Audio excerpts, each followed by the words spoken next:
Un bon cutter et des cartons, voici les outils de travail de Guylaine Vertueux. Cet artiste crée du mobilier et des objets en carton. Des canapés, des tables, des tabourets, uniquement avec du carton, de la colle et de la peinture.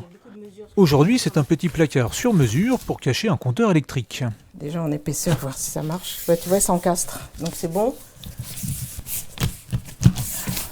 Mais trop large. Ces cartons, Guylaine les trouve un peu partout.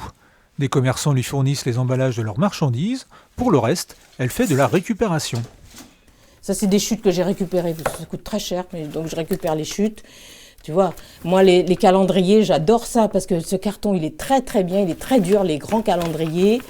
Tu vois, là, j'ai encore un autre type de carton, là, une pub, je n'ose pas te montrer la pub, mais voilà. Tu vois, ça, c'est très très bien, c'est hyper dur, mais c'est génial. En fonction de ses créations, Guylaine utilise plusieurs types de cartons plus ou moins durs. Mais le véritable secret pour faire un canapé ou un meuble solide, c'est le sens du carton. Voilà. Donc, tu vois ici, on voit les cannelures. Tu vois, ça va être un sens du carton.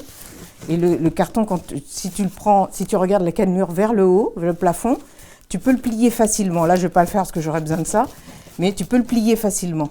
Voilà. Or, quand tu prends le carton dans l'autre sens, tu vois, on ne voit pas la cannelure. Tu vois, et à ce moment-là, le carton, tu peux le mettre debout et sans problème, il sera déjà solide comme ça. Tu vois ? En jouant sur le sens et le nombre de couches, Guylaine réalise des meubles très résistants. Pour maîtriser cette matière aux propriétés particulières, Guylaine a suivi une formation. Après s'être essayée à la poterie, au dessin et même au bois, cette ancienne enseignante s'inscrit à un stage de fabrication de mobilier en carton.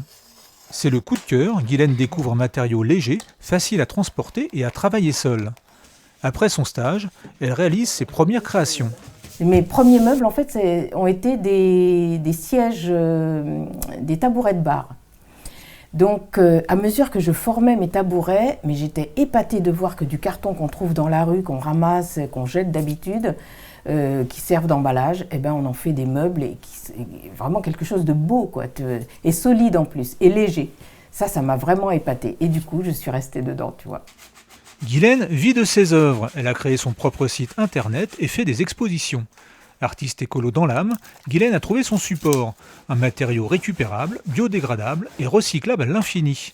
Largement de quoi cartonner pendant des années.